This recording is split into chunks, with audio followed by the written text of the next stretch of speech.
ಉದಯಗಿರಿನಲ್ಲಿ ಕೆಲವು ದೇಶದ್ರೋಹಿಗಳೇನು ಅಟ್ಟಹಾಸ ಮೆರೆದಿದ್ದಾರೆ. ಇದರ ವಿರುದ್ಧ ರಾಷ್ಟ್ರ ಸುರಕ್ಷಾ ಜನಾಂದೋಲನ ಸಮಿತಿ ಬೃಹತ್ ಹೋರಾಟವನ್ನ ಇವತ್ತು ಮೈಸೂರಿನಲ್ಲಿ ಹಮ್ಮಿಕೊಂಡಿದ್ದಾರೆ. ರಾಜ್ಯದ ಕಾಂಗ್ರೆಸ್ ಸರ್ಕಾರದ ಅಲ್ಪಸಂಖ್ಯಾತ ತುಷ್ಟೀಕರಣದ ಒಂದು ರಾಜಕಾರಣ ನಾವು ಗಮನಿಸ್ತಾ ಇದ್ದೇವೆ ಕಳೆದ 2 ವರ್ಷದಿಂದ. ಎಲ್ಲೋ ಒಂದು ಕಡೆ ನಿಜಾಮರ ಆಡಳಿತ ನೆನಪಾಗ್ತಾ ಇದೆ. ಆ ದಿನಗಳು ಇವತ್ತು ಮರುಕಳಿಸ್ತಾ ಇದೆಯೇನೋ ಅನ್ನುವ ಭಾವನೆ ಹಿಂದೂ ಕಾರ್ಯಕರ್ತರಲ್ಲಿ ಸಮಾಜದಲ್ಲಿ ಇವತ್ತು ಮೂಡ್ತಾ ಇರತಕ್ಕಂಥದ್ದು ಸತ್ಯ. ಪೊಲೀಸರಿಗೆ ಸುರಕ್ಷತೆ ಇವತ್ತು ಕಾಡ್ತಾ ಇದೆಯೋ, ಪೊಲೀಸರಿಗೆ ರಕ್ಷಣೆ ಇಲ್ಲ ಇವತ್ತು ನಮ್ಮ ರಾಜ್ಯದಲ್ಲಿ.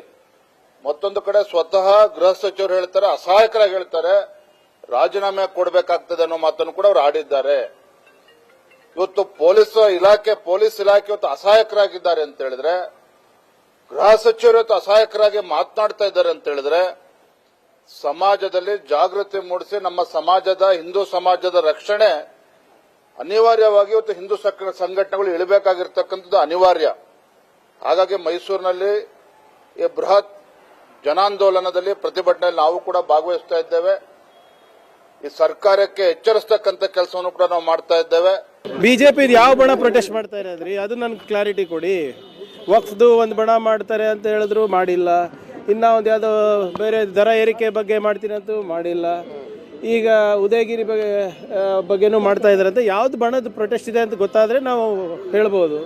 ಅಲ್ಲಿ ಹೋಗ್ತಾ ಇರೋದೇನಕ್ಕೆ, ಅಲ್ಲಿ ಈಗ ಎಲ್ಲ ಆದಮೇಲೆ ಹೋಗ್ತಾ ಇರೋದೇನಕ್ಕೆ? ಈಗ ಕರ್ನಾಟಕದಲ್ಲಿ ಕಾನೂನು ಸುವ್ಯವಸ್ಥೆ ಹಾಳು ಮಾಡಬೇಕಂತ ದುರುದ್ದೇಶದಿಂದನೇ ಇವರೆಲ್ಲ ಮಾಡ್ತಾ ಇರೋದು. ಕಾನೂನು ಪಾಲನೆ ಮಾಡೋಕ್ಕೇನಿದೆ ಅವರಿಗೆ? ಸೆಕ್ಷನ್ 144 ಇದೆ ಅಂದರೆ ಹೋಗ್ಬಾರ್ದಲ್ಲ ಅಷ್ಟೇ. ಏನು ಅವೇರ್ನೆಸ್ ಮಾಡ್ತಾ ಇದ್ದಾರೆ? ಪಬ್ಲಿಕ್ ಅವೇರ್ನೆಸ್ ಮಾಡಿದ ಯಾವ್ದ್ರ ಪಬ್ಲಿಕ್ ಅವೇರ್ನೆಸ್ ನಿಜವಾಗ್ಲೂ ಬಿಜೆಪಿ ಏನಾದರೂ ಮಾಡಬೇಕಂದ್ರೆ ಕೇಂದ್ರ ಸರ್ಕಾರ ಏನು ಕನ್ನಡಿಗರಿಗೆ ಅನ್ಯಾಯ ಮಾಡ್ತಾ ಇದ್ರೆ ಅದ್ರ ಬಗ್ಗೆ ಅವೇರ್ನೆಸ್ ಮಾಡಿ.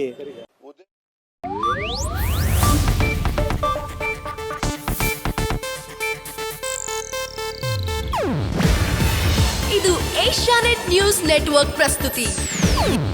ನೀವು ನೋಡ್ತಿದ್ದೀರಾ ಏಷ್ಯಾನೆಟ್ ಸುವರ್ಣ ನ್ಯೂಸ್.